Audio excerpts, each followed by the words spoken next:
Ya, terima kasih kawan-kawan media sekalian mewakili seluruh masyarakat Indonesia. Pada hari ini kami sudah mengikuti persidangan untuk pra peradilan itu dengan acara tadi adalah mendengarkan jawaban dari ahli dari pihak JPU ya.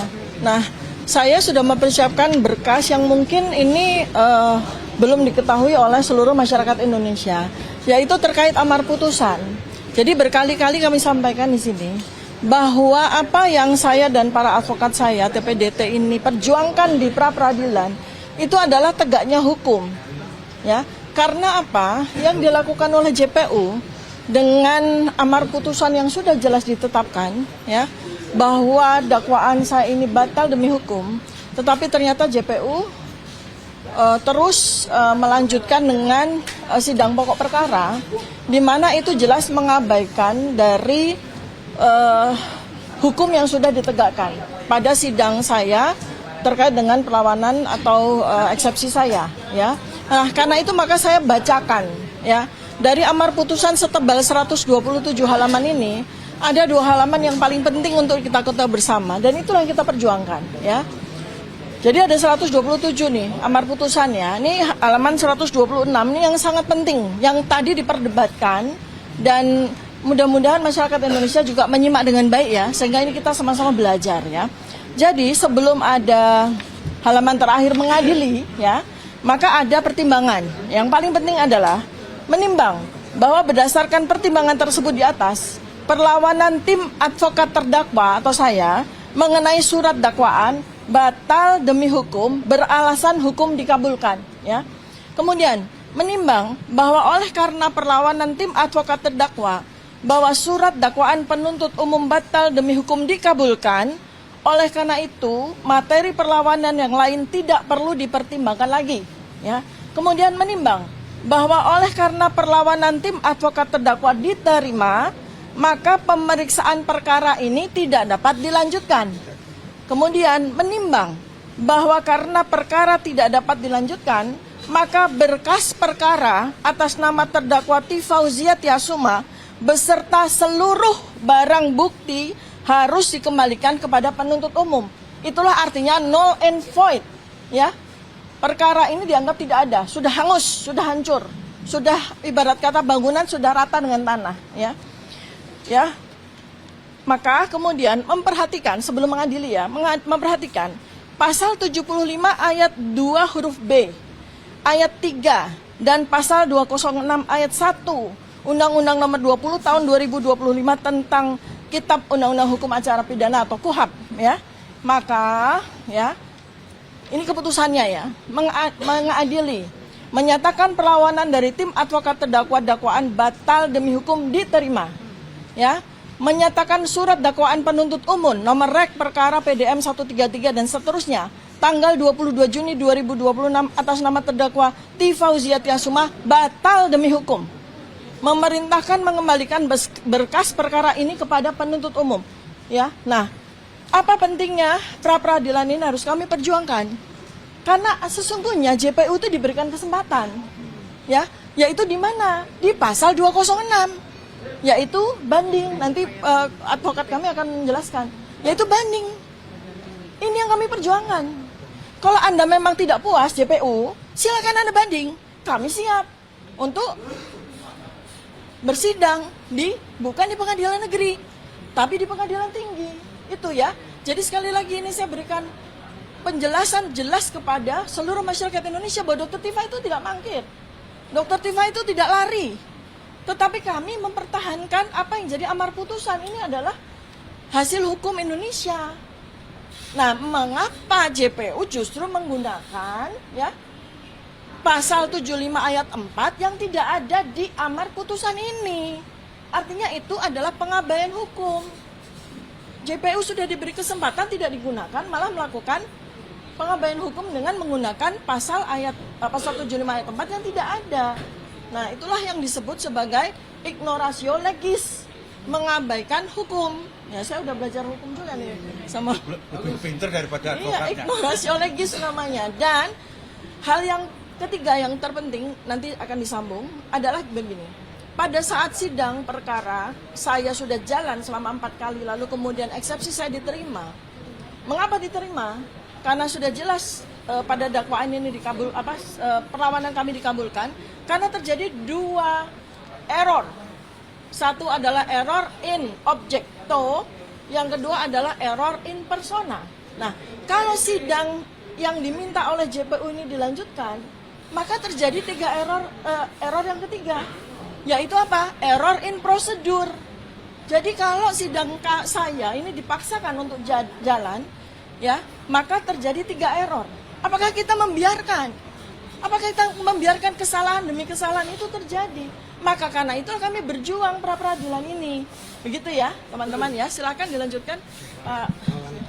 Ya, oke. Terima kasih. Jadi apa yang disampaikan oleh Dr. Tifa itu begini. Jadi kalau putusan setelah mengatakan batal demi hukum, itu artinya kalau penuntut umum itu akan memperbaiki surat dakwaan harus atas perintah atau atas kesempatan yang diberikan oleh hakim. Nah, sepanjang persidangan itu, sepanjang putusan tidak disampaikan itu tidak pernah ada hakim memberikan kesempatan itu, dia langsung nyelonong aja memperbaiki. Jadi inilah yang disebut dengan pengabaian ketentuan hukum. Seharusnya menggunakan pasal 206, tapi dia langsung memperbaiki tanpa perintah hakim. Jadi itu materi daripada pasal 75 ayat 4 itu hakim tidak pernah memberi kesempatan kepada penuntut umum untuk memperbaiki surat dakwaannya, namun dia melakukannya tanpa ada kesempatan yang diberikan oleh hakim. Itu saja poin dari saya. Silakan. Jadi dengan adanya pra peradilan yang sekarang ini berlangsung, sebetulnya yang paling ingin dicapai oleh kubunya Dr. Tifa itu apa sih katanya? Yang ingin dicapai agar penuntut umum itu mengajukan banding atas putusan selah itu ke pengadilan tinggi, betul. Nanti akan kita lawan dengan kontra memori banding gitu kan, kita lawan di pengadilan tinggi juga gitu. Nah, itulah yang kami sebut dengan upaya hukum yang sesuai dengan ketentuan undang-undangnya. Tidak ada penggunaan 75 ayat 4 itu diberikan kepada jaksa. Undang-undang memberi kesempatan kepada hakim kemudian baru memberikan kesempatan kepada. Kemarin juga ada konferensi pers dari Peradi Bersatu yang bilang bahwa Dr. Tifa ataupun juga Mas Roy ini sengaja banyak ngajuin pra peradilan untuk kemudian menunda yang utama. Oke, saya jawab ya. Jadi gini loh, kita sangat ingin agar pengadilan apapun yang terjadi, ya, itu mengikuti dan menjalankan proses of law, ya. Nah, sekarang ini dengan amar putusan yang sudah ada, itu jelas JPU itu melakukan pengabaian atau melakukan pembelotan hukum. Nah, oleh karena itu maka kami melakukan pra peradilan ini untuk meluruskannya lagi. Apa yang ada di amar putusan itu jalankan JPU. Kalau Anda memang tidak puas, ayo masuk 206. Kita bertarung di pengadilan tinggi. Begitu. Kenapa? Karena sudah tidak ada lagi ruangan untuk bertarung di pengadilan negeri. Karena hakim pengadilan negeri sudah memutuskan untuk menolak surat dakwaan dan menyuruh mengembalikan seluruh berkas perkara. Jadi sudah nggak ada lagi kesempatan untuk dilakukan di situ. Oleh karena itu maka sekali lagi inilah perjuangan kami, bukan untuk menunda-nunda. Ngapain menunda-nunda? Sudah dari awal saya siap sidang kok, ya kan? Sekarang kemudian setelah 4 kali bersidang di PN Jaktim hakim menyatakan kalau mau jalan lanjut perbaiki banding. Oh ya, ayo mari kita banding. Tinggal kasih saja saya alamatnya di mana itu pengadilan tinggi. Saya akan ke sana tepat waktu insya Allah.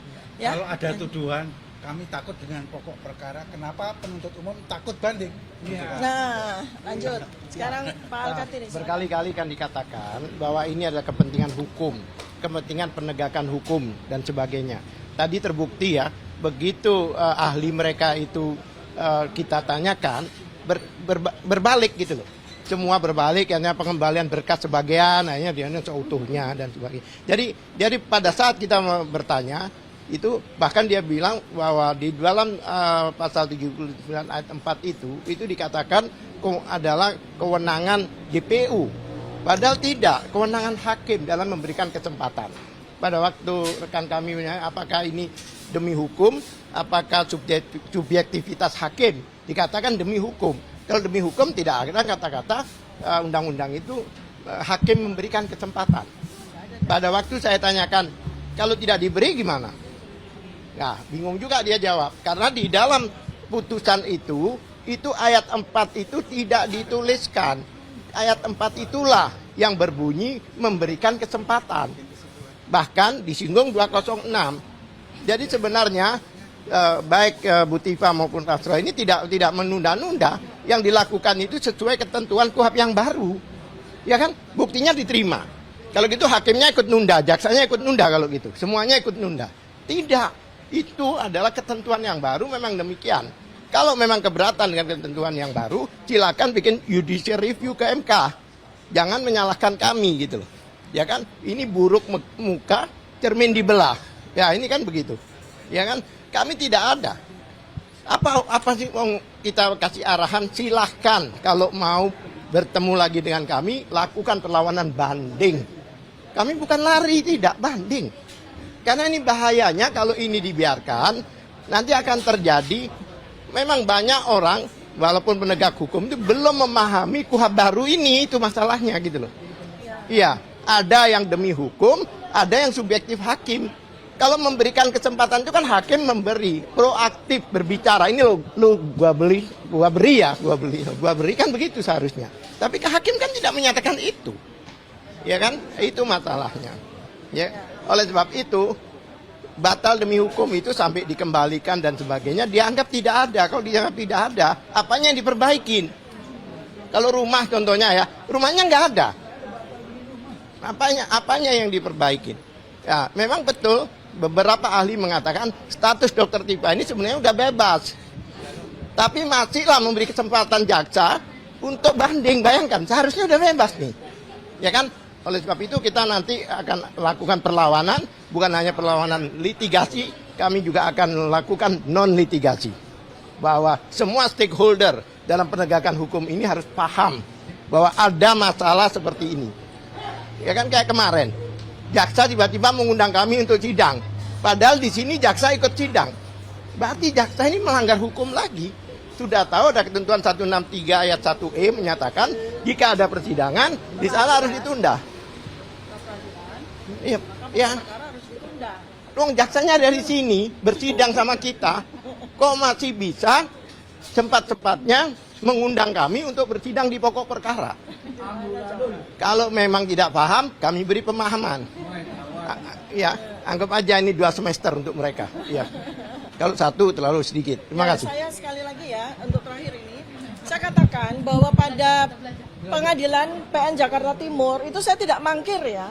Saya ada di situ. Tetapi pengadilan berlangsung terlalu cepat sehingga saya tidak sempat. Ya. Karena apa? Karena surat itu baru saya terima itu semalam sebelumnya. Sedangkan kami sudah siap-siap ongoing ya, OTW ke PN Jakarta Selatan.